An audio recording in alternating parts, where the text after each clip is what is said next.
Аллаху Акбар, Аллаху Акбар.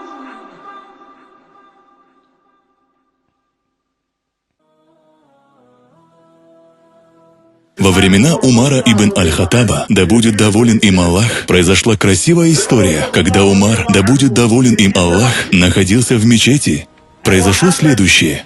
Двое юношей волокли за собой мужчину.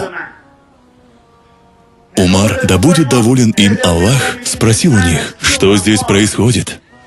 «О повелитель правоверных, этот человек убил нашего отца», — ответили они. «Это правда? Ты убил их отца?» — поинтересовался Умар, да будет доволен им Аллах. В ответ мужчина сказал, что его верблюд находился на территории их отца, и когда он увидел это, то схватил камень и бросил верблюда, попав животному прямо в глаз. Я разгневался и в ответ бросил камень в него, и от полученной травмы он скончался. Умар, да будет доволен им Аллах, обратился к этим юношам. «Чего вы хотите?» «Мы хотим возмездия за убийство. Оно состоится», — сказал Умар, да будет доволен им Аллах. «О повелитель правоверных, прошу тебя, дай мне немного времени. Дело в том, что у меня есть младший брат. Недавно наш отец умер, оставив большое наследство, и только я знаю, где оно хранится», — умолял этот человек.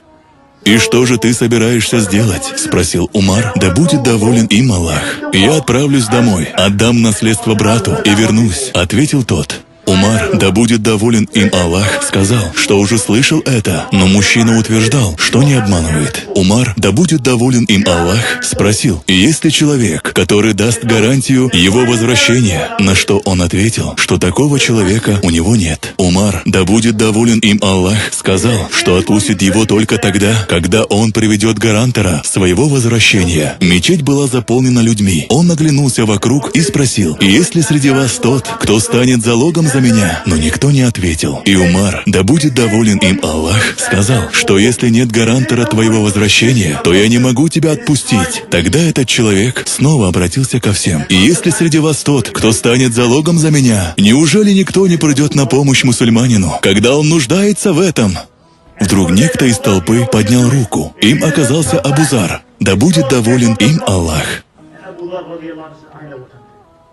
Умар, да будет доволен им Аллах, обратился к нему. «Абу Зар, ты понимаешь, что делаешь? И если он не вернется, то ты лишишься головы». «Я осознаю, что делаю», — ответил Абу Зар, да будет доволен им Аллах. В итоге Умар, да будет доволен им Аллах, отпустил домой этого человека.